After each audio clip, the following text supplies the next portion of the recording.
அண்மைச் செய்தி.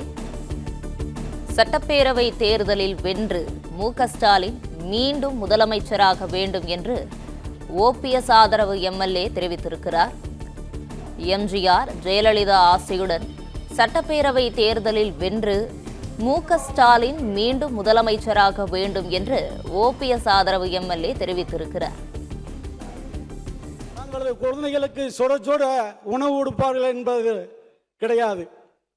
அந்த குழந்தைகளுக்கு ஒரு தாயாக இருந்து அந்த பள்ளிக்கு வருகின்ற, அந்த ஆரம்ப பள்ளிக்கு வருகின்ற அந்த பிஞ்சு குழந்தைகளுக்கு தாயாக இருந்து சுட சுட உணவு வழங்குகின்ற நமது முதல்வர் அவர்கள் அந்த காலை உணவு திட்டத்தை வழங்கி இருக்கின்றார்.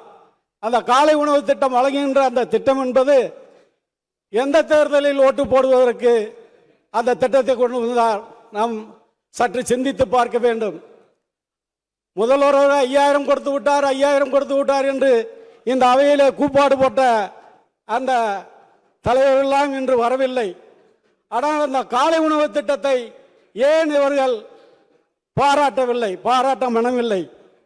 அப்படிப்பட்ட திட்டத்தை கொண்டு வந்த நமது முதல்வர் அவர்கள், புரட்சி தலைவர் எம்ஜிஆர் அவர்கள் எப்படி சத்துணவை பற்றி இன்றும் பேசுகிறோமோ நாளையும் பேசுவோமோ, அதுபோல இந்த காலை உணவு திட்டத்தை தமிழ் சமுதாயம் இருக்கும் வரை நமது மாண்புமிகு தமிழ்நாடு முதலமைச்சர் அவர்களை பாராட்டி கொண்டே இருக்கும் என்று இந்த நல்ல நேரத்தில் மாண்புமிகு முதல்வர்களை பாராட்டுவதோடு,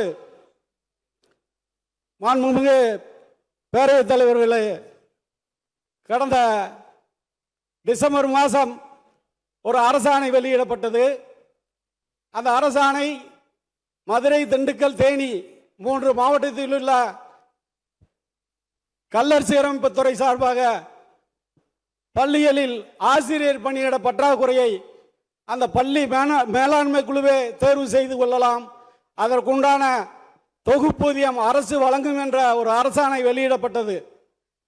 அந்த அரசாணை மூலம் ஏறக்குறைய திண்டுக்கல், தேனி, மதுரை மாவட்டத்தில் உள்ள கல்லர் பள்ளிகளுக்கு 200க்கும் மேற்பட்ட ஆசிரியர் பணியிடங்கள் நிரப்பப்பட்டு அந்த பள்ளிகளில் செயல்பட்டு வருகிறது.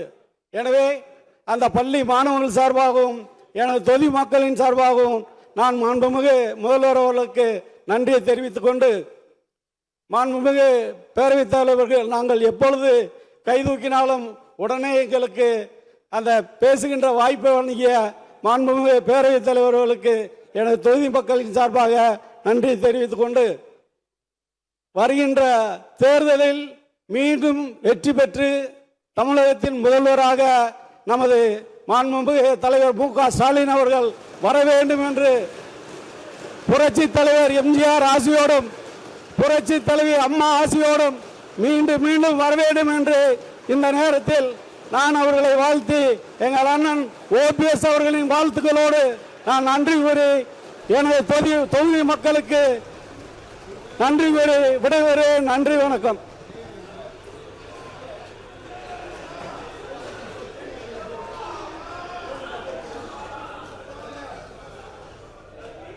பிளே ஸ்டோர் மற்றும் ஆப் ஸ்டோரில் இருந்து பாலிமர் செயலியை QR கோடு மூலம் பதிவிறக்கம் செய்யுங்கள்.